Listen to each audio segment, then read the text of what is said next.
नमस्कार दोस्तों, मेरा नाम शिवम सिंह है। मैं आपका अपने इस वीडियो में स्वागत करता हूँ।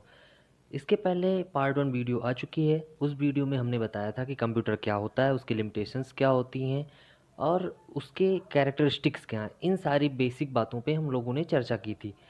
आज आपके सामने लेके आया हूँ मैं कंप्यूटर फंडामेंटल का पार्ट 2 वीडियो। चलिए चलते हैं, देखते हैं कि इसके अंतर्गत क्या-क्या चीज़ें हमें पढ़नी हैं।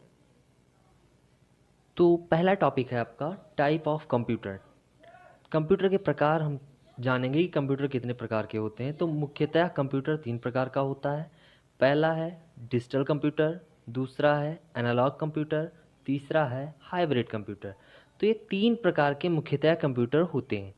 तो जो पहला टाइप है आपका डिजिटल कंप्यूटर जो है ये 2 वैल्यू पे वर्क करता है, 0 एंड 1। ये जो प्रोसेसिंग करता है वो 0 1 पे करता है। 0 का मतलब होता है फॉल्स, 1 का मतलब होता है ट्रू। या इसको हम 0 को ऑफ या 1 को ऑन भी कह सकते हैं। जो हमारा एनालॉग कंप्यूटर होता है ये हमारा सिग्नल्स पे वर्क करता है।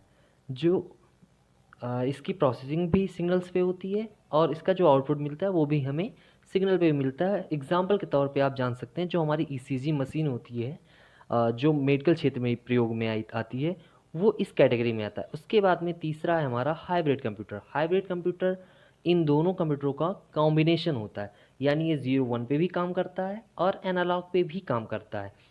ये दोनों का कॉम्बिनेशन बना के जो हमारा कंप्यूटर बना है इसी को हम लोग हाइब्रिड कंप्यूटर बोलते हैं। फिर इसके बाद में हम समझेंगे कि क्लासिफिकेशन उसकी साइज़ और पावर के आधार पे। तो डिजिटल कंप्यूटर का ये क्लासिफिकेशन है। डिजिटल कंप्यूटर को मुख्यतः 4 भागों में क्लासिफाइड किया गया है।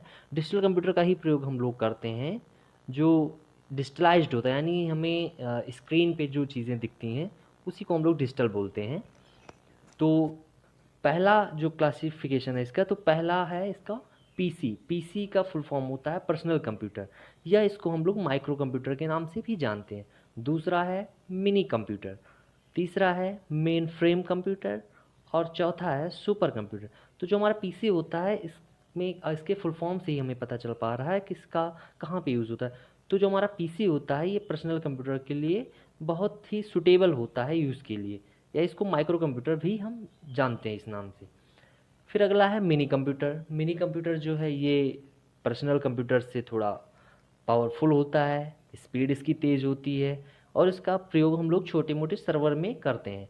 फिर अगला है main frame computer. Main frame computer का प्रयोग हम लोग इंटरनेट वाले नेटवर्क को बनाने के लिए करते हैं, उसके सर्वर के लिए इसका प्रयोग किया जाता है। सुपर कंप्यूटर, सुपर कंप्यूटर दुनिया का सबसे पावरफुल कंप्यूटर माना जाता है। तो चलिए इसके बारे में थोड़ा डिटेल में जानते हैं हम लोग। तो पहला है पर्सनल कंप्यूटर या माइक्रो कंप्यूटर।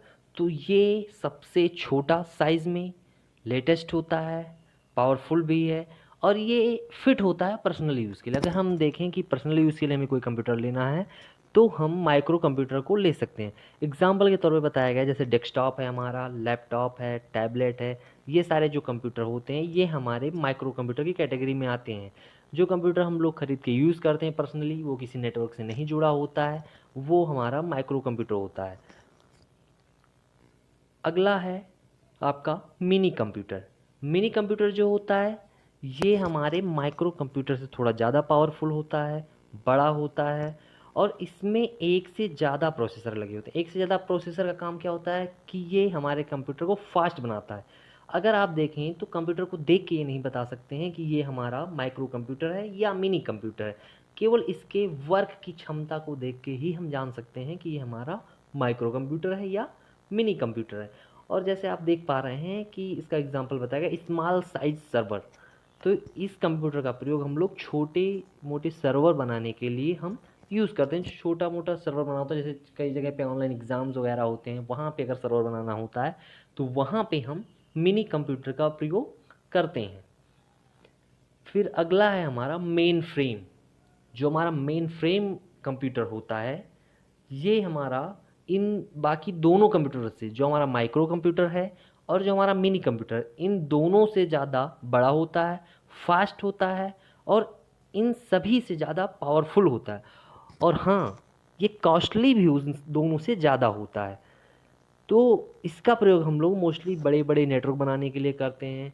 जैसे एग्जांपल के तौर पे आपको बताया गया इंटरनेट सर्वर, तो जैसे गूगल जिस सर्वर का यूज़ कर रहा है, तो वो जिस कंप्यूटर का प्रयोग कर रहा है वो हमारा मेन फ्रेम ही है। ऐसे हमारे बहुत सारे सर्वर हैं बड़े बड़े जो यूज़ होते हैं, तो वहाँ पे हमारे मेन फ्रेम कंप्यूटर का प्रयोग किया जाता है, क्योंकि इसके अंतर्गत कई सारे प्रोसेसर्स भी लगे होते हैं और ये काफ़ी पावरफुल कंप्यूटर होता है जो कई सारे यूज़र्स को ये वर्क देता है या उसके कमांड को सॉल्व करता है।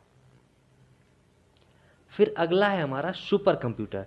सुपर कंप्यूटर वर्ल्ड का सबसे ज़्यादा पावरफुल कंप्यूटर है और इसका प्रयोग हम लोग रिसर्च में, चाहे वो हमारा साइंटिफिक हो या मैथमेटिकल हो, इन दोनों क्षेत्रों में साइंटिस्ट और इंजीनियर के द्वारा किया जाता है।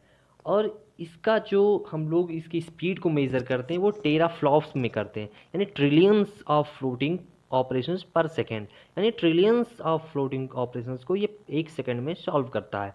और हाँ, कुछ नोट्स हैं सुपर कंप्यूटर के बारे में, जैसे दुनिया का सबसे पहला सुपर कंप्यूटर कौन सा था, तो क्रेफस्ट हमारा दुनिया का सबसे पहला सुपर कंप्यूटर था।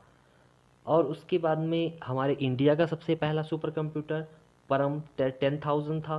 कुछ लोग परम 8,000 को भी मानते हैं, लेकिन उसको पूरी तरीके से मान्यता नहीं मिली थी, इसीलिए हम परम 10,000 को इंडिया का पहला सुपर कंप्यूटर मानते हैं।